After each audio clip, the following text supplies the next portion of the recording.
Hello, everybody. This is Joe Joseph, and this is your daily Sheeple.com daily news brief. Wow. It is T-minus like nothing. As the elections kick off tomorrow, isn't it interesting? I mean, everybody's just chomping at the bit to get everything going, get on their smartphones, on their YouTube feeds, on their favorite independent media stations. And the mainstream media knows this. According to the New York Times, TV networks face a skeptical public on election night. Of course they do. Why? Because the mainstream media lies, and they lie all the time. And now, people more than ever are understanding this. This is the New York Times reporting. It says Fox News elections guru will play his cello on Tuesday morning to clear my head and get ready to do the math, so he says. CNN is staging more than a dozen rehearsals with a 25-person on-air team, and George Stephanopoulos of ABC News spent his weekend running drills in a studio. Let me stop there. Why? What are you doing that you need to run drills for and rehearse? I mean, we don't even know the outcome yet. What are we rehearsing? This is the problem that we face here in America, is that you have, since the deregulation of television, you've had mergers that have concentrated the control of the mainstream media down to about 6 corporations. So 6 CEOs basically control the entire mainstream media. This is a huge problem, and it's caused a huge problem. The only thing is now, with the WikiLeaks releases and independent media, and, of course, the age of the Internet, it has totally and completely shown just how uncredible the mainstream media is. And with election night coming, as a lot of information's already come out, just how rigged the system is, people don't trust it.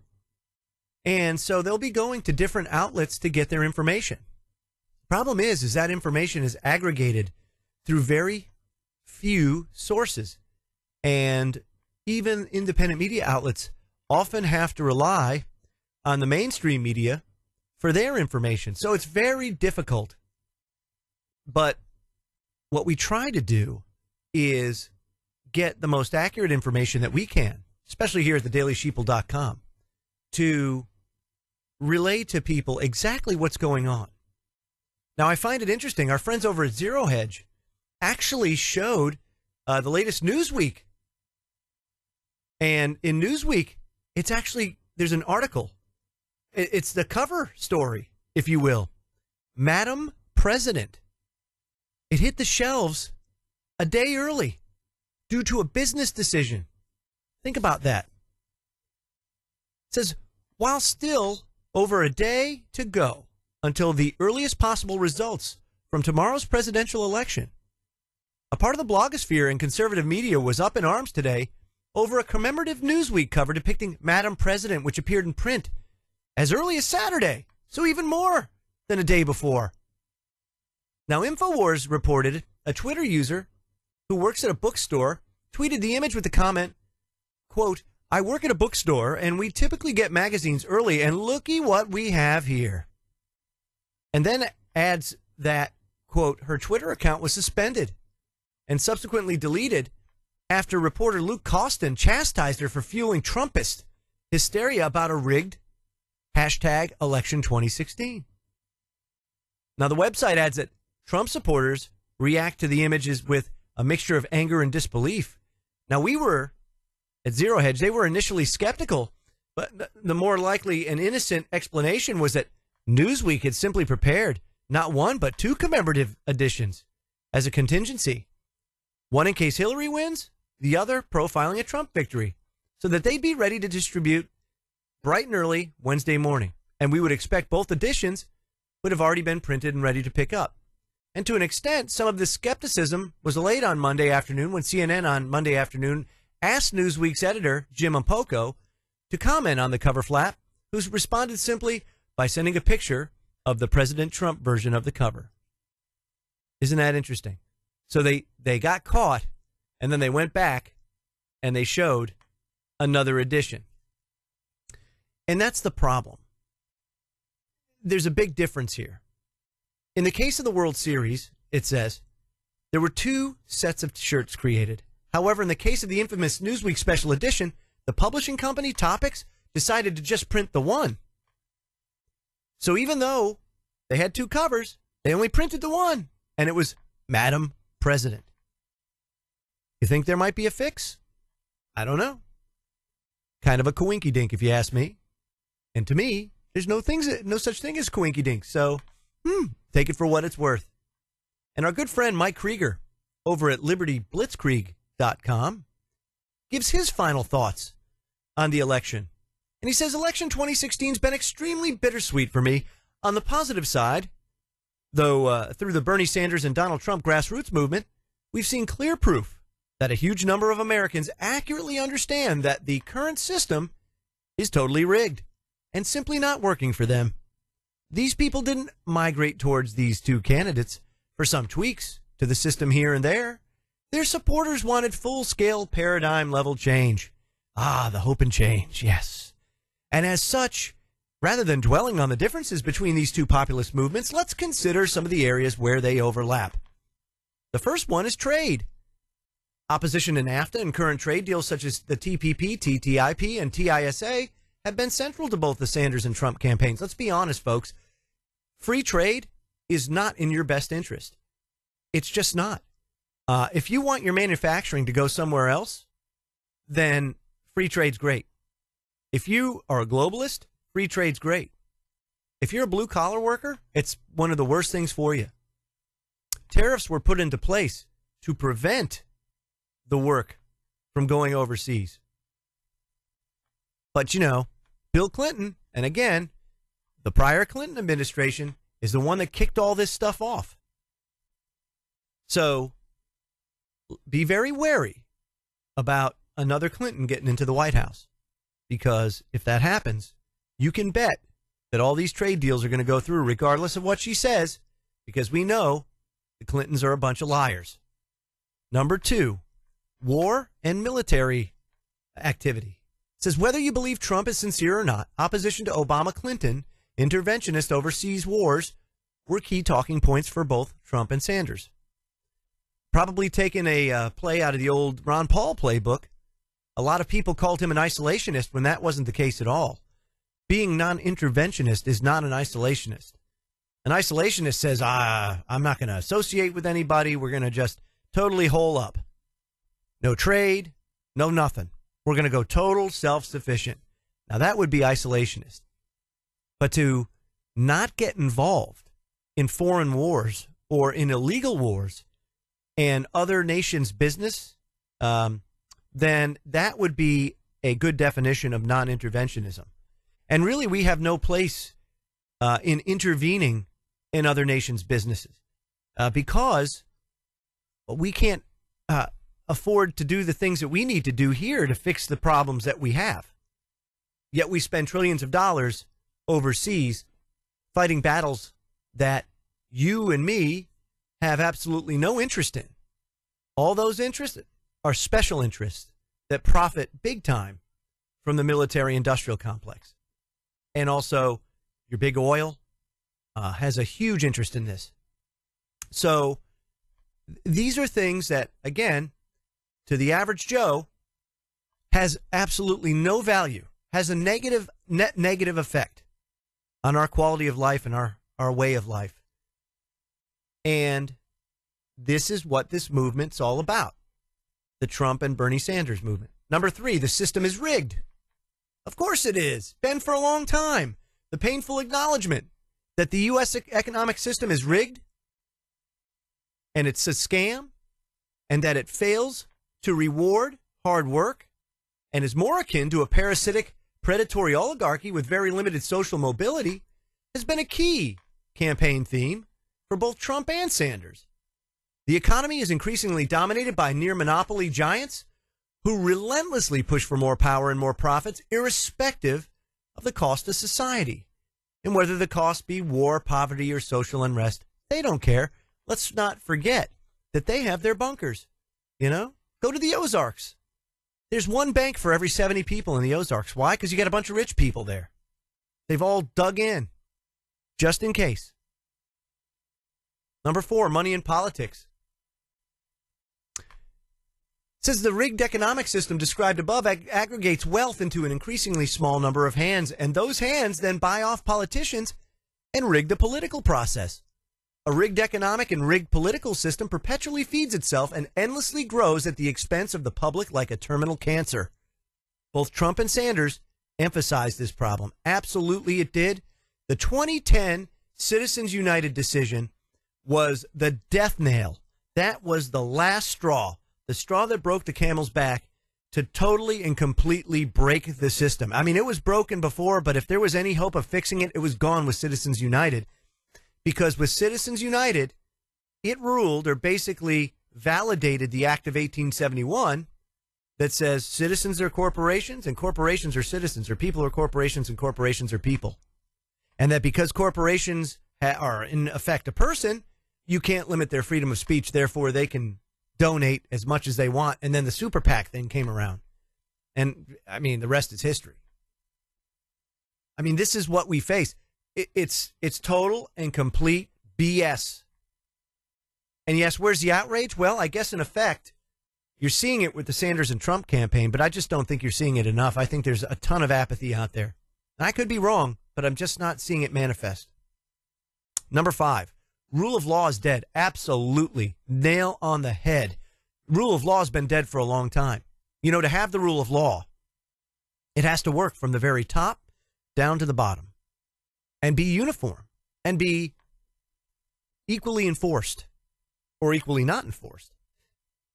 And Sanders focused on Wall Street bankers while Trump focused on Hillary and her inner circle of cronies. But the overall point is the same. Rich and powerful oligarchs are above the law. And we all know this, but Washington, D.C. refuses to do anything about it. Why? Because special interest money. Because lobbyists rule Washington, D.C. Mordor on the Potomac. Despite all of that, the ultimate status quo candidate, Hillary Clinton, has a very good chance of winning. You know why? Primarily because Donald Trump is a very divisive figure who focuses too much on polarizing issues such as building a wall and stop and frisk and supporting torture and advocating for internet censorship and libel laws. And while he got his act together towards the end of the campaign, he spent far too much time marginalizing people like you, like me, who desperately want to vanquish that status quo. And a lot of people can't get comfortable with Trump. I'm not comfortable with Trump. I'm not comfortable with Clinton. And I can't sell out my values for the lesser of two evils, because at the end of the day, it's still evil. Mike Krieger says, this is where the election took a decisively negative tone for me on a personal basis. He says, I've dedicated the last 6 years of my life to fully exposing and combating status quo corruption. But when the populist revolt finally arrived, the only choice I was given for change was one I couldn't embrace. And for someone so passionately yearning for positive paradigm-level change, that's been a crushing letdown. He says, personally, I've been past the point where I'm willing to vote for someone I don't believe in or trust. And as such, I won't be voting for either one. And that said, my individual vote is irrelevant. I don't want to focus on that. The bigger question is, who do I want? Who do I think will win? And on that question, he says, I don't have a strong opinion at the moment. Ultimately, it depends on whether America goes into voting booths and sees status quo versus blowing up the status quo, or if they see Donald Trump versus Hillary Clinton, or if it doesn't really matter because it's all a fraud anyway. I mean, this is the extent of our election process. It's broken. It's dead. And until we wake up and rise up and affect real change, it's going to be the same old, like it has been and like it will be until the whole system implodes. The Daily Sheeple had a great article today I thought was wonderful. And it's why? Because at least somebody out there is, talking something that's not apathetic. This radio host says, if they steal the election on Tuesday, the American people can cripple this country in days and collapse it in weeks in retaliation. Radio host is right. Now, there's an editor's note. Of course, the Daily Sheeple in no way condones violence of any kind. We're simply republishing this article as this is being quietly talked about all over the country right now. And as stated below, this is what the media does. They report. Of course, it's no secret. Even the mainstream media admits that civil unrest is possible after the election is over. Of course, we reported on that as well, with a source that talked about very, very quiet military drills being conducted on urban warfare in American streets and in the mock cities in preparation for this. But it's really simple. It doesn't have to be a violent revolution. All we have to do is do nothing. You want to collapse it? You can collapse it in days. Truckers, stay home. Don't deliver things. I guarantee you, you will have this country at its knees in days. And believe me, they can't have a drone army of trucks start delivering instantly. This was a Superstation 95 article that Sheeple reposted. It says, this is no secret. Even the mainstream media admits that civil unrest is possible after this election is over. In a time when such utter blatant lawlessness is sweeping the land, the U.S. government can't possibly think an openly rigged election wherein our own president goes on interviews and tells illegal aliens that they can vote without any legal repercussions is going to go over without anybody getting angry. Think about that. Just think about that. Our president is telling people to openly violate election laws on the air. I mean, they're not even hiding it anymore. It's unbelievable. This is exactly why a hush-hush military drill is being conducted right now on urban warfare in American streets, a drill that could and will easily go live at any time.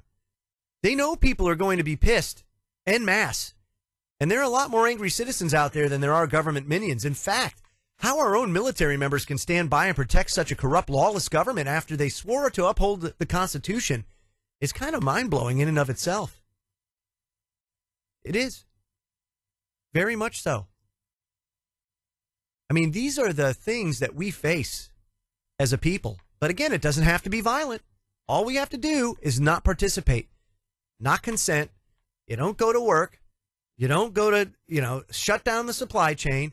And I guarantee you, in days, there will be change. But you got to get people to do it. You've got to shut the system down. It doesn't take firing a shot. And believe me, they'll show their true colors, more so than ever before, if people just sat on their hands and did nothing. Now, interestingly enough, our final article of the night is SHTFplan.com. Mirrored a Daily Sheeple article, a great one by Melissa Dykes. Coincidence that a massive solar event scheduled for election night could be an impending disaster, a potential one. And the interesting thing is, not 3 weeks ago, President Obama had issued an executive order coordinating efforts to prepare the nation for space weather events. And then, coincidentally, a massive CME is ejected and is heading towards the Earth, with impact to begin on Election Day. Now, let's put our speculating caps on for a second, shall we? And let's suppose that the CME, much like the National Weather Service hypes a hurricane and their strength, they hype the strength of a CME. And let's suppose that on Election Day, you have very heavy chemtrailing that goes on all across the country, wiping out the skies, whiting them out. Let's also suppose that perhaps an EMP or a massive explosion in the upper atmosphere simulates a CME or a large solar flare, knocking out parts of the electrical grid or sensitive electronic equipment. All I can say is there's been a lot of setup for an event like this. And I'm not saying that this is going to happen, but would you put it past the powers that shouldn't be to do something like this? I don't think so. And this is why, folks, you really have to take the time and prepare accordingly for all of these types of situations. And I can tell you that I am extremely concerned about what's going to happen in the days and weeks and months ahead, simply because the powers that shouldn't be have shown where they lie spiritually, where they lie as far as caring for our well-being, and they don't. And these crazies, these psychopaths, would think nothing of flipping the switch and killing millions of people because they've done it already. They do it all the time, whether it's through soft kill programs or interventionism. So let's pay attention, let's stay focused, and let's be ready for whatever comes our way. But just remember, folks, you and me, all of us out there, love is the answer. Love and light. Love and light. Do not feed into the evil and the darkness, because these psychopaths feed on that, as it's been exposed in the WikiLeaks emails. So hang tough, and let's pay attention to what's sure to be a wacky election day. I'm Joe Joseph. This was your Daily News Brief, brought to you by thedailysheeple.com. Visit thedailysheeple.com, subscribe to our newsletter, and subscribe to this YouTube channel, and I will see you all tomorrow. Have a great day.